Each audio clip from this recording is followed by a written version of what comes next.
Very good morning, students. Once again, we are in our history class, standard 9. Welcome you back, all of you.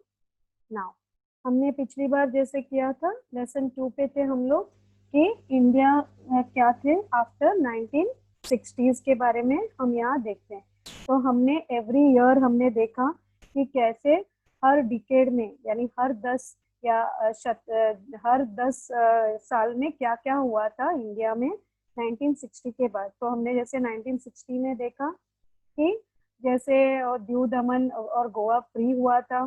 फिर हमने देखा India China के इसमें जो war हो रहा था, उनके बीच में जो तनाव चल रहे थे, तो वो जाकर 1962 में एक वॉर में कन्वर्ट हुआ। फिर उसके बाद हमने देखा जो जवाहरलाल नेहरू थे, हमारे जो प्राइम मिनिस्टर थे, उनका देहांत हो गया। उनको जिन 1964 में उनको architect of India foreign policy कहते हैं, which आपके ऑब्जेक्टिव पॉइंट ऑफ व्यू से भी इम्पोर्टेंट है। Then and next we seen after the death of Jawaharlal Nehru, what happened? Lal Bahadur Shastri succeeded him, यानी वो प्राइम मिनिस्टर बन गए उनके बाद।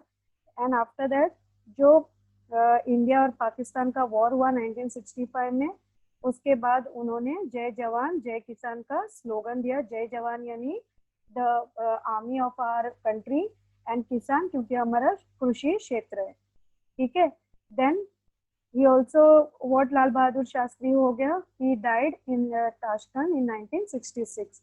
फिर इंदिरा गांधी प्राइम मिनिस्टर बन गई हमारी। उसके बाद हमने देखा कि 1970s में क्या हुआ।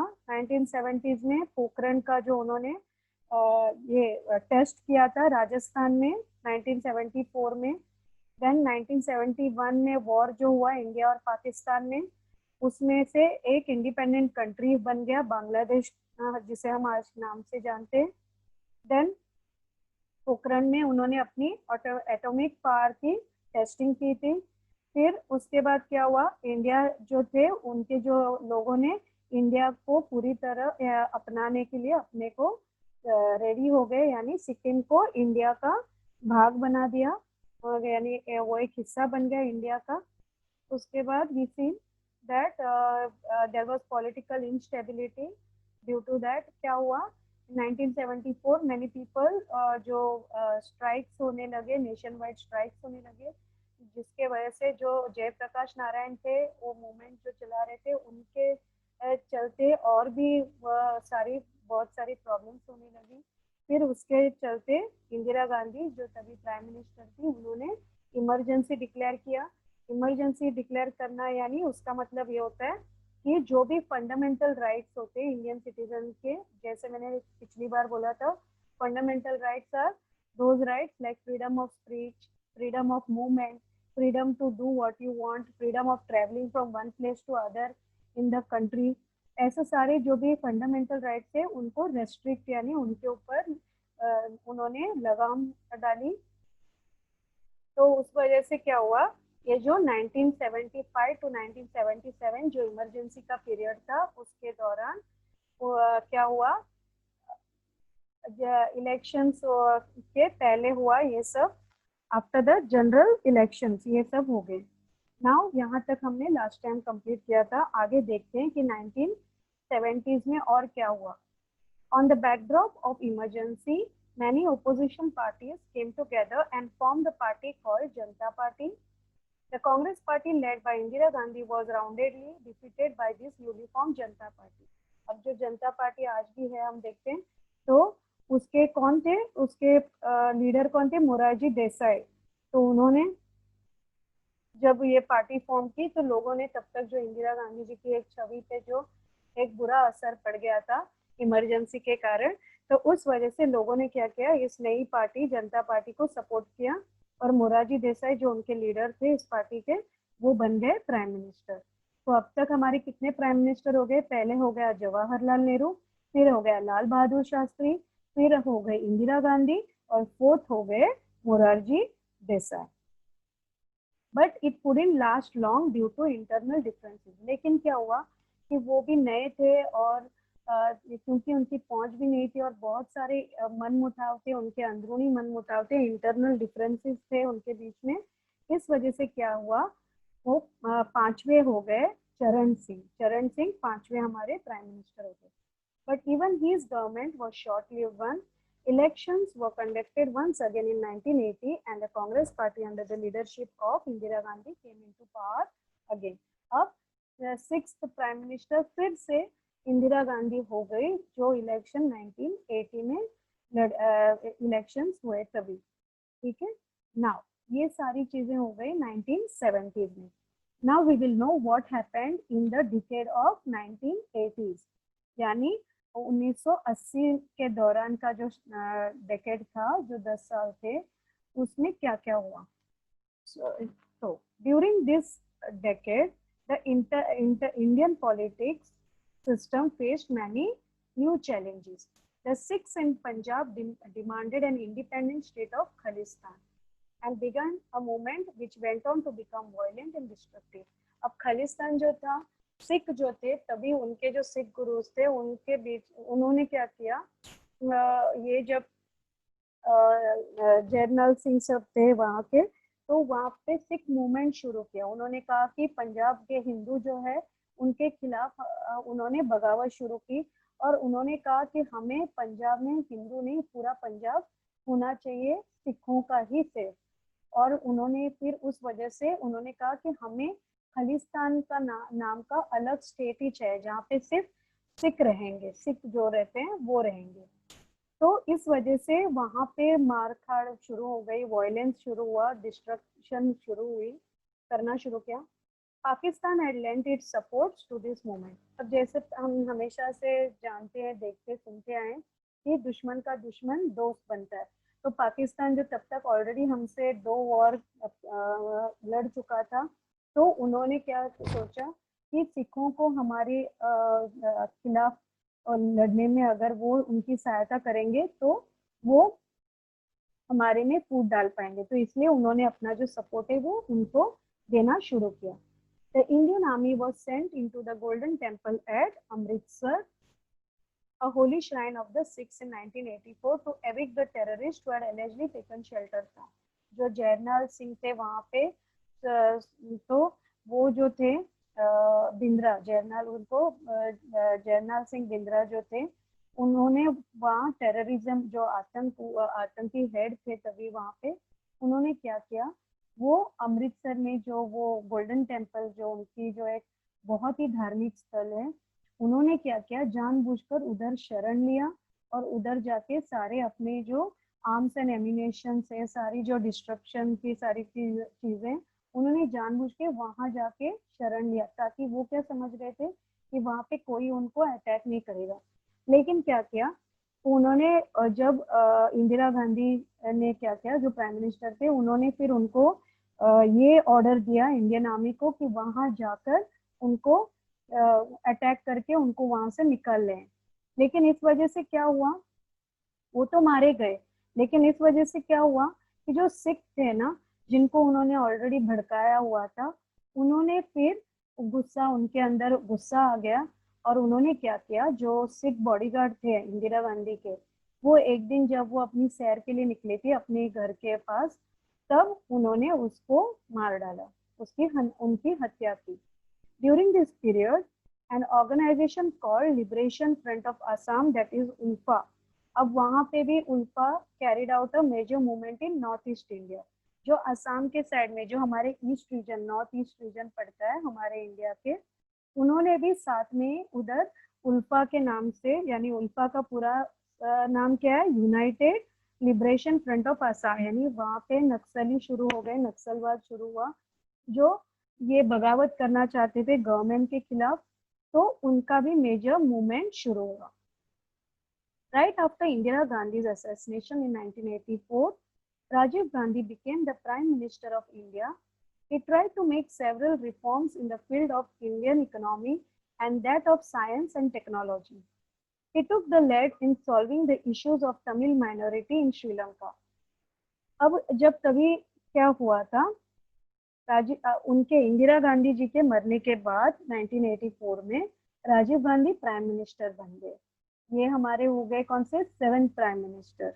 तो राजीव गांधी जो तभी उनके बेटे थे, वो जब प्राइम मिनिस्टर बन गए तो उन्होंने ऐसे कई सारे रिफॉर्म्स बनाए इंडियन इकोनॉमी के क्षेत्र में, साइंस में, टेक्नोलॉजी में। वो पहले थे जिन्होंने कंप्यूटर इंडिया में लाया हुआ था और जिन्होंने सोचा कि हम अपनी खुद की कंप्यूटर बनाना शुरू करेंगे। तो इनके वजह से वो उनका बहुत योगदान था साइंस, टेक्नोलॉजी और इकोनॉमी में बढ़ोतरी पाने के लिए। उन्होंने ऑल्सो तमिल में, जो श्रीलंका और तमिल के बीच में, तमिलियंस, इंडियन तमिलियंस और श्रीलंकन के बीच में जो एक प्रॉब्लम हो रही थी, उन्होंने क्या किया, उन्होंने अपना लीड लिया, लीड यानी उन्होंने पहल की उनकी जो प्रॉब्लम्स थी उसको सॉल्व करने में। He promoted the idea of united Sri Lanka with internal autonomy to the Tamil community, but his efforts in this regard proved to be in vain. अब उन्होंने बहुत सारी चीजें की कि इनके बीच में, श्रीलंकन के बीच में और तमिल के बीच में, उन्होंने उनके जो प्रॉब्लम थे सुलझाने के लिए, लेकिन उनकी जो ये कोशिश थी वो निरर्थक बनी। वेन मीन्स निरर्थक, यानी कोई उसका कोई अच्छा प्रभाव नहीं हुआ। He faced a lot of criticism in the context of corruption that took place during a defense equipment deal, especially purchased of long-range cannons from a foreign company called Bofors. अब उन्होंने क्या किया, उनको बहुत सारी निंदा का सामना करना पड़ा जब करप्शन हुआ, जब उन्होंने ऐसी कोई एक डिफेंस इक्विपमेंट जो थी बोफोर्स करके, कि एक long range of cannon use करने के लिए उन्होंने जो खरीद ली, तो उसमें बहुत सारी करप्शन हो गई जिनके वजह से उनकी बहुत कड़ी निंदा की गई। Political corruption became a crucial issue in general elections that followed and Congress party was defeated. अब क्या हुआ, ये इसके वजह से क्या हुआ, बहुत सारे करप्शन के जो चार्जेस आ गए उनके ऊपर। इस वजह से क्या हुआ, उस दौरान कांग्रेस जो इलेक्शंस हुए, कांग्रेस पार्टी हार गई। Several political parties formed a coalition called the Janata Dal, and Vishwanath Pratap Singh became the next Prime Minister of India. अब ये हमारे 8वें प्राइम मिनिस्टर हो गए। The policy for providing reservations for other backward classes, that is OBC, is considered to be his most important contribution. जो ये VP Singh जो थे, यानी उनका पूरा नाम क्या था वीपी सिंह का, विश्वनाथ प्रताप सिंह, जो जनता दल के थे, उन्होंने अदर बैकवर्ड क्लासेस, पिछड़ी जातियों के लिए, जो दूसरे पिछड़ी जाति थे उनके लिए उन्होंने बहुत सारा काम किया उनके लिए। तो he could not continue as prime minister due to internal differences in the party. अब उन्हीं के पार्टी के अंदर ही कुछ ना कुछ मन मुटाव होने की वजह से वो ज्यादा लंबे दिनों तक प्राइम मिनिस्टर नहीं बने रहे, और उनके जगह पे कौन हो गया, 1990 में Chandrashekhar became the prime minister of India. ठीक है, ये हमारे 9वें प्राइम मिनिस्टर थे चंद्रशेखर। ठीक है, his government also was shortly, अब ये भी बहुत ही छोटे समय के लिए प्राइम मिनिस्टर रहे, यानी लगभग एक साल ही थे। In 1991 during the election campaign, the terrorist organisation in Sri Lanka liberation tigers of Tamil Eelam LTTE assassinated Rajiv Gandhi. अब 1991 में क्या हुआ, जब राजीव गांधी इलेक्शन कैंपेन के लिए जब गए थे तमिल साइड में, तब ये श्रीलंका का जो वॉर चल रहा था और ये जो तमिल लोगों का वॉर चल रहा था, आपसी मनमुटाव थे, उस वजह से जो राजीव गांधी ने उनको सुलझाने की कोशिश की, लेकिन उस वजह से क्या हुआ, उनके बीच में राजीव गांधी के लिए जो बुरी बातें थी, जो भी मिसन, इस वजह से उन्होंने क्या किया, उनका यानी मर्डर कर दिया। मर्डर इन द सेंस उनको बॉम्ब से उड़ा दिया, जैसे आप बहुत लोग जानते होंगे 1991 में हुआ। Towards the end of the decade of 1980s, the unrest in Jammu and Kashmir has begun. अब 1980s में क्या हुआ, जो लेटर ऑन था जो पार्ट, तो उसमें क्या हुआ, टेररिस्ट एक्टिविटीज क्या हुआ है, उन्होंने कश्मीरी पंडित जो थे उनको जबरदस्ती वहां से भगाना शुरू किया। This problem grew serious day by day and today it has taken the form of terrorism. आज भी अगर हम देखते हैं, today also we see the Kashmir issue is a big issue. आज भी हम देखते हैं कि वहाँ के जो कश्मीरी मुस्लिम है, हिंदूज है, उनके बीच में बहुत सारी प्रॉब्लम्स है, और इंडिया भी उस वजह से बहुत बुरी तरह से इफेक्टेड हो गई है। द चेंजेस आफ्टर 91, अब हम धीरे धीरे 1990s के शतक में पहुंच गए। So, the year 1991 is held to be very important in history of world as well as India. अब जैसे 60s में इंडिया के लिए बहुत इम्पोर्टेंट था, बट 1991 के बाद जो साल थे, 10 साल थे, जो कुछ साल थे, वो ना कि सिर्फ इंडिया लेकिन वर्ल्ड की हिस्ट्री के नज़रिए से भी बहुत इम्पोर्टेंट माना जाता है। The Soviet Union disintegrated into several different small countries and the Cold War came to an end. In India, the government under the leadership of Prime Minister P.V. Narasimha Rao initiated many changes in the Indian economy. अब ये हमारे कौन से 10वें prime minister हो गए, P.V. Narasimha Rao. During this period, the Ram Janmabhoomi Babri Masjid issue at Ayodhya came to the forefront. हम सब जानते हैं 1991 से जो राम जन्मभूमि बाबरी मस्जिद का इशू है तब से शुरू था। In the election conducted between 1996 and 91, no political party got clear majority in the Lok Sabha. This resulted in 3 governments in the short span of time. अब क्या हुआ, जो 1996 और 1999 3 साल की जो अवधि थी उसमें जो इलेक्शन हुए थे उसमें किसी को भी मेजॉरिटी नहीं मिला, सारे लोगों को सेम नहीं हुआ था। इस वजह से क्या हुआ, बहुत ही उस 3 साल के अंतराल में ही तो हमारे 3 ऐसे गवर्नमेंट चेंज हो गए। कौन से थे वो? Those led by prime minister Atal Bihari Vajpayee, HD Devegowda and Inder Kumar Gujral were amongst them. अब ये जो थे हमारे 11वें 12वें और 13वें प्राइम मिनिस्टर थे 3 सालों के अंदर अंदर।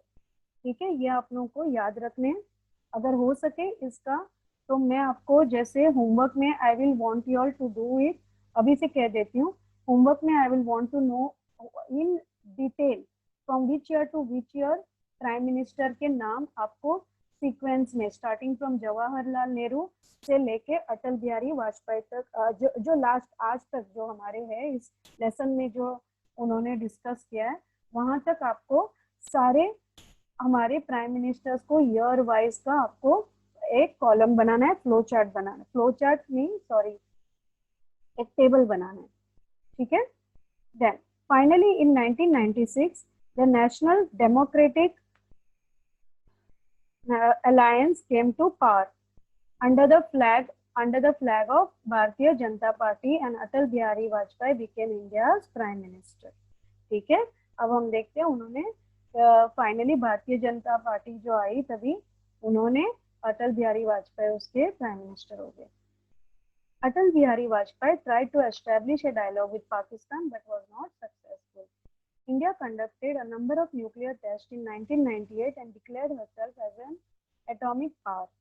In 1991, there was another war between India and Pakistan in Kargil region over Kashmir issue. India defeated Pakistan in this war as well. अब इंडिया ने जो उन्होंने दिया है कि उनके नेतृत्व में जो थे जब वो प्राइम मिनिस्टर थे तो उन्होंने क्या किया था, उन्होंने न्यूक्लियर टेस्ट भी कंडक्ट किया 1998 में एंड उस वजह से India declared herself N atomic power. India एक एटॉमिक पावर के नाम से जाना जाने लगा। और इन 1991 इंडिया और पाकिस्तान के बीच में जो कारगिल वॉर है वो जंग छिड़ी थी कश्मीर इशू के ऊपर और उसमें इंडिया ने पाकिस्तान को हरा दिया।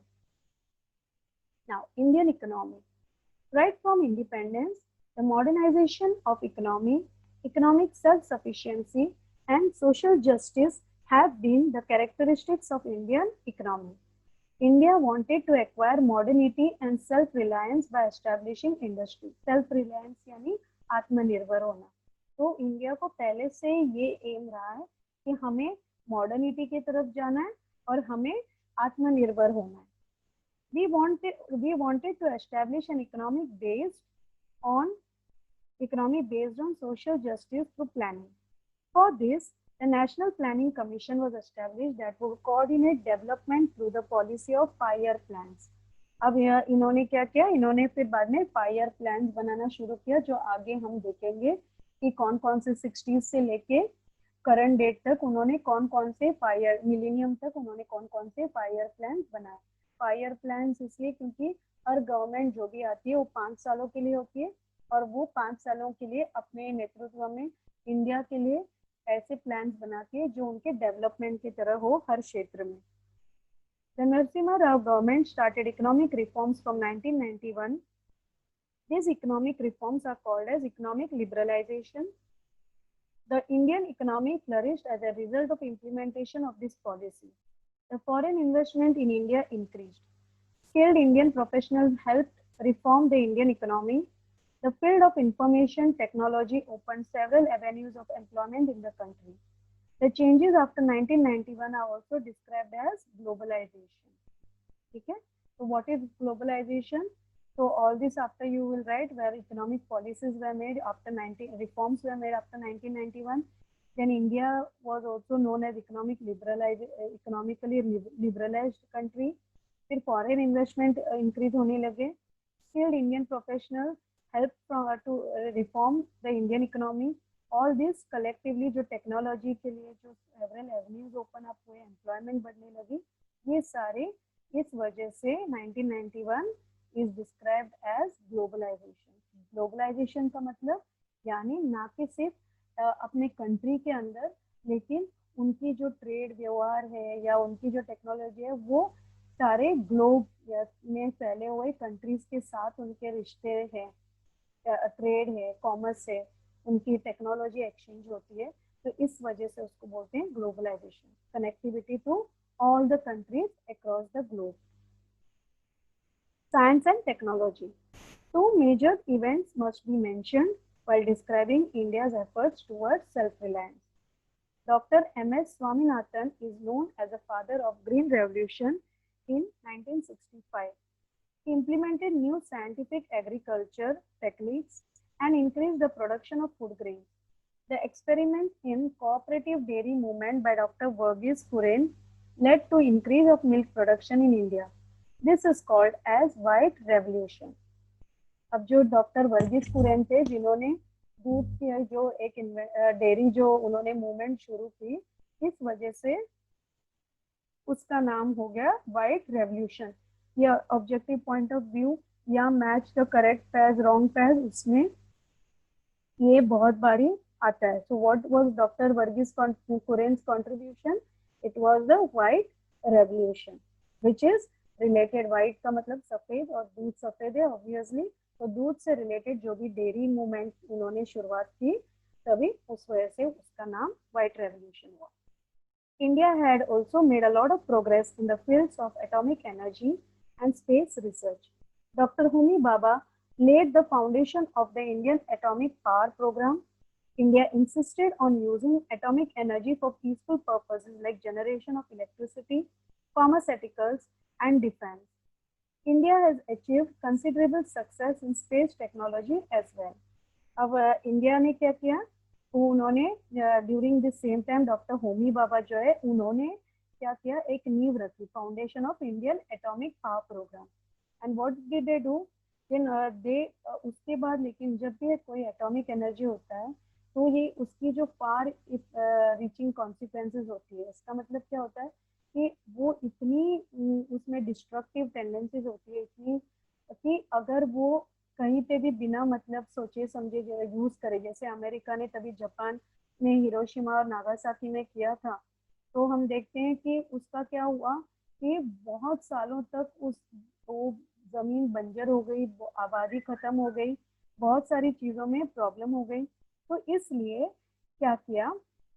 एटॉमिक एनर्जी क्या उसके होने से क्या होता है? इलेक्ट्रिसिटी होता है, फार्मास्यूटिकल्स एंड डिफेंस हम लोग डेवलप कर सकते हैं, लेकिन साथ में ही उसको हमें ये हर एक कंट्री जो भी डेवलप करती है एटॉमिक एनर्जी, उनको ये आपस में समझौता होता है कि हमने इसको कभी भी गलत किसी देश पर हमला करने के लिए नहीं यूज करना है, जितनी हो सके उतने.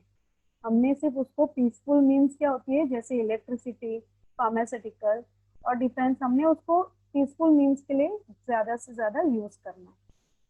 सो India achieve considerable success in space technology as well. Space में भी हमने काफी सारी, जैसे हम नासा जो हमारी है, या और जो नासा जैसे हमारी भी है, इंडियन स्पेस टेक्नोलॉजी रिसर्च जो है, तो ये सारी जो हम देखते हैं ये डेवलप होने लगी तभी। In 1975, the first satellite Aryabhatta was launched. Today, India has a successful space program and many satellites have been launched under this program. India has also made considerable advancement in telecom sector. अब ये सब हमने 90s तक क्या क्या हुआ ये सारे हमने चीजें पढ़ी है, ठीक है। नाउ नेक्स्ट विल सी क्या क्या चेंजेस हुए in social field. During this period, there were several major changes in the social field in India. Some of the changes are related with the issue of empowerment of women and others are related with the policies regarding the upliftment of deprived sections of society. इसका मतलब है ऐसे कई सारी social changes उन्होंने किए जो ना कि सिर्फ विमेन के लिए एक यानी औरतों के लिए जो उनको बढ़ोतरी देना, औरतों को उन्होंने अपने डेवलपमेंट के लिए इस्तेमाल करना, बल्कि हर वो जो पिछड़ी जाति से या पिछड़े वर्ग से आते हैं, डिप्राइव्ड का मतलब है जिनके पास वो साधन नहीं है, जिनके पास वो फैसिलिटीज नहीं है, उनको भी उन्होंने उसमें बहुत सारी ऐसी changes lie. To promote the all-round development, to promote the all of women and children, a separate department of women and child development was created. बच्चों के लिए और वुमेन के लिए एक department of child and development, women and child development का उन्होंने separate department बनाया। In 1985, under the Ministry of Human Resource Development, some laws were made to ensure social justice to women and to help the implementation of various schemes in this direction. They include the Prohibition of Dowry Act, Equal Remuneration Act. As per the 73rd and 74th Constitution Amendments, seats were reserved for women in the social self-government body. ठीक है, उन्होंने क्या किया, अब औरतों के लिए जैसे तभी था कि डाउरी के खिलाफ, यानी जो भी उन लोग हम देखते हैं कि डाउरी यानी दहेज होता है, दहेज के खिलाफ उन्होंने ऐसे एक्ट बनाया। इक्वल रेम्यूनरेशन यानी अगर औरतें काम करती है तो उनको भी जैसे मर्दों के को उसी पोस्ट के लिए या उसी काम के लिए जो पैसे देते हैं वो औरतों के लिए भी उतने ही देने चाहिए, ऐसे उन्होंने एक एक्ट बनाया। एंड जो एक 73rd और 74th जो संविधान में आर्टिकल है, जो अमेंडमेंट है, उसके तहत उन्होंने क्या किया, seats were reserve for women in local self government body. जैसे अगर हमारे पास अगर 50 सीट्स हैं तो उसमें से जैसे अगर 20 सीट्स अगर आदमियों के लिए है, जनरल कैटेगरी के लिए, फिर उन्होंने क्या किया, एक 10 सीट मानो औरतों के लिए रिजर्व रखा, यानी कोई भी औरतें जो पढ़ी लिखी हैं काम करना चाहती है तो ये उनके लिए वो सीट रिजर्व रखी। According to the makers of the Indian Constitution, some constituents of the Indian society were deprived a dignity to and equal opportunities due to caste system. तो उन्होंने कास्ट सिस्टम की वजह से जिनको उतनी नहीं सुविधा नसीब होती थी उनके लिए भी उन्होंने रिजर्वेशन बनाया। उन्होंने क्या किया, द काका साहेब कालेकर कमीशन बिठा दिया in 1953 to make recommendations so as to improve their condition. In 1978, a commission was constituted under the leadership of B.P. Mandal to study the issue of backward class. The policy of reservation was adopted in order to strengthen the representation of backward sections in various services and institutions. The government passed the Prevention of Atrocities Act in 1989 to enable those belonging to scheduled caste and scheduled tribes to live with dignity and respect. Atrocities का मतलब क्या होता है कि जिनके ऊपर जुल्म होते हैं, जुल्म जो होते हैं उनके खिलाफ, यानी गवर्नमेंट ने क्या किया, प्रिवेंशन मीन रोक ऑफ जो भी उनके खिलाफ जुल्म होते हैं, ऐसे एक्ट उन्होंने 1989 किनके ऊपर, शेड्यूल्ड कास्ट यानी जो भी पिछड़े वर्ग के लोग होते हैं उनके साथ अगर, या शेड्यूल्ड ट्राइब्स जो आदिवासी होते हैं उनके खिलाफ कोई भी ऐसे बुरा व्यवहार करने के खिलाफ उन्होंने ऐसा एक एक्ट बनाया ताकि वो क्या, to live with dignity and respect. Dignity यानी ताकि वो भी इज्जत से और शान से रह पाए। फ्री फ्रॉम फियर यानी कोई भी डर से, बिना किसी डर के, violence and operation of the upper classes. Now next is यानी जो भी दूसरे वर्ग से आते हैं, बड़े ऊंच वर्ग से आते हैं, उनसे उनको कोई तकलीफ ना हो, इसलिए उन्होंने ये बनाया। और नेक्स्ट टॉपिक इज ग्लोबलाइजेशन। यानी जैसे पहले भी छोटे में संक्षेप में बोला था, ग्लोबलाइजेशन यानी connectivity of economics, politics, science, technology, society with different people throughout the globe, different countries throughout the globe. So globalization brought about many changes in different fields like economy, politics, science and technology, and society and culture. We have discussed some of these changes in the above paragraph. India has emerged as an important country on the global scene in different spheres. India is an important member of the international organization like G20 and BRICS. BRICS का क्या full form है? यानी BRICS यानी जो हमारी UN की जो main जो ये होते हैं, कंट्रीज होते हैं, पार्टिसिपेटिंग कंट्रीज, मेन जो उनका एक गुट होता है, एक टीम होती है, उसको ये कंट्रीज है। कौन सी? डी ब्राजील का बी, रशिया का आर, इंडिया का आई, चाइना का सी, साउथ अफ्रीका का एस। तो टुगेदर वो ब्रिक्स की ऑर्गेनाइजेशन, इनके मेंबर हैं, ये परमानेंट मेंबर्स हैं। एंड इंटरनेशनल ऑर्गेनाइजेशन G20, ये दो ऐसे ऑर्गेनाइजेशन है जिनका मेंबर्स है, जिनमें पूरे ग्लोब को समाया, जो सारे ट्रेड रिलेशंस, यानी वो क्या करते हैं, उन्होंने जैसे यहाँ पे बताया, economy, politics, science, technology, society and culture, ये सारे रिलेटेड फील्ड से जो जो चीजें होती हैं, ये सारी कंट्रीज उनको एक दूसरे को सहायता करते हैं, मिल बांटते हैं, उनके लिए रिफॉर्म्स बनाते हैं, उनके लिए प्लान्स बनाते हैं। So India has experienced an important revolution in the field of telecommunication and technology. Mobile phones, internet, and the communication facilities based on satellite have spread all across the country. In political field, India has demonstrated to the world how a stable democracy can function successfully. All this has resulted in a total transformation in the lifestyle of India and especially the youth. अब ये सारी चीजें जो भी technology में, mobile phone, internet, telecommunication facilities, satellite में, जहाँ जहाँ पॉलिटिकल फील्ड में, इंडिया ने पूरे दुनिया को ये जाहिर किया है कि इंडिया कितना स्टेबल है, डेमोक्रेसी उसकी, यानी उसकी पॉलिटिकल सिचुएशन कितनी अच्छी है और वो कैसे सक्सेसफुली फंक्शन करती है, और उन्होंने कितना डेवलपमेंट किया इन सारे क्षेत्रों में। और उनकी जो यूथ है, यानी उनकी जो नई पीढ़ी है, उनके जो उनमें क्या क्या ट्रांसफॉर्मेशन, क्या क्या चेंजेस आ गए।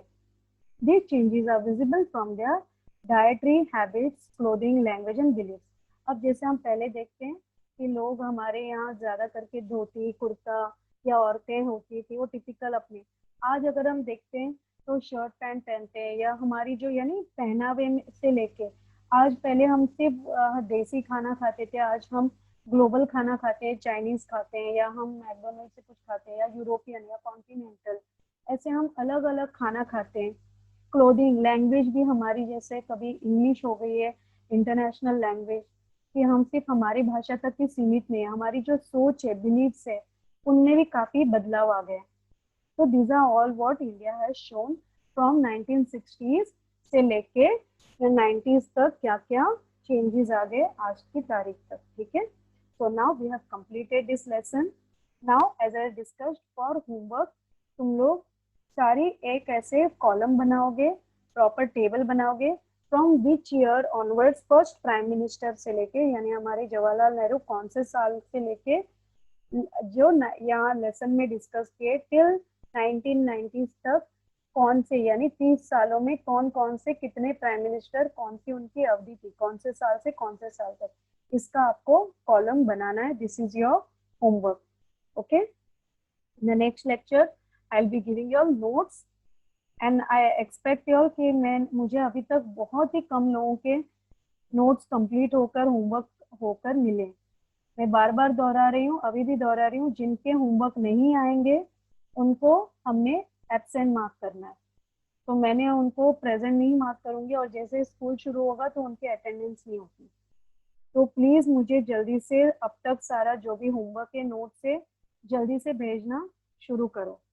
Is it okay? So we'll end it for today here.